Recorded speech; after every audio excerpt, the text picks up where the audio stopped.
Hey, y'all. Coach Smiles, finally with you.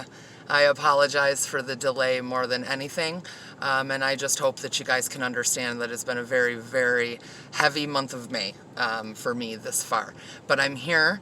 I'm doing as well as I can be, and I'm going to continue to do what it is that I do because that's what I do.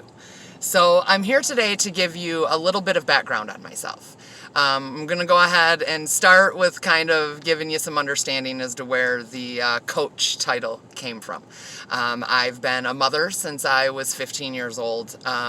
Reality speaking, I have managed just about every business that I've been a part of, and I have been a consultant in some form or another since before I was 18 years old. I was one of the final licensed cosmetologists prior to needing to be 18 years old. So I went from there into hair, not so much doing the hair, but falling in love with the hair care product itself, understanding it and being able to recommend the proper products to the product people, and them kind of coming back through the door and being so excited because somebody had given them some information that they had never heard before.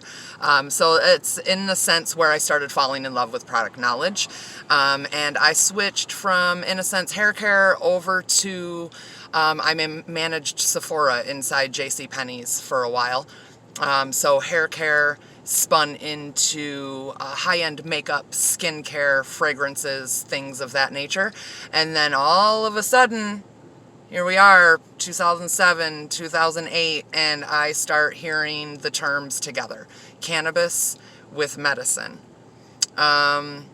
I have been literally a lifetime user. My mother was one of those mothers that used cannabis while she was pregnant for me, and then never kept it away from me after that. I was very much so one of those toddlers sitting on her lap while she smoked a joint.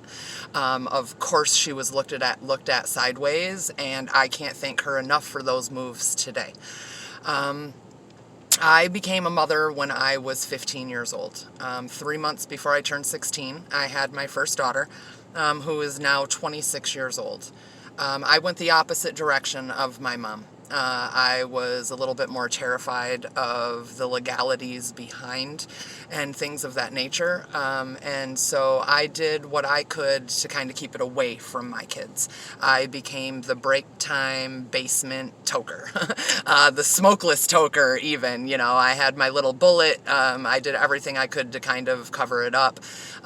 In all honesty, I used cannabis pretty much every single day, but my oldest daughter never knew a thing about it until she was about 14 years old. We always have those talks with our kids as they're growing up about experimenting with different things and how we all tend to do it at some point or another. And I also vowed to never, ever, ever lie to my kids. And when she asked the right question, I gave her the right answer. She came to me one day and asked me when it was I quit experimenting, if everybody kind of experiments. And I stopped in my tracks and I walked her downstairs to my little box at the time, and I pulled out every tool I had, and I explained it to her to the best of my ability. Back then, we were dealing with the commercials of the soggy humans drooping in their couches and, you know, all this propaganda behind cannabis. And I remember vividly explaining it to her in a medicinal manner without even realizing that I was using it as medicine at the time. So again, fast forward, 2008, 2009, 2010, I had to get to the bottom of it. I do apologize, but I have to pause this for a moment, guys. I'll be back soon, I promise.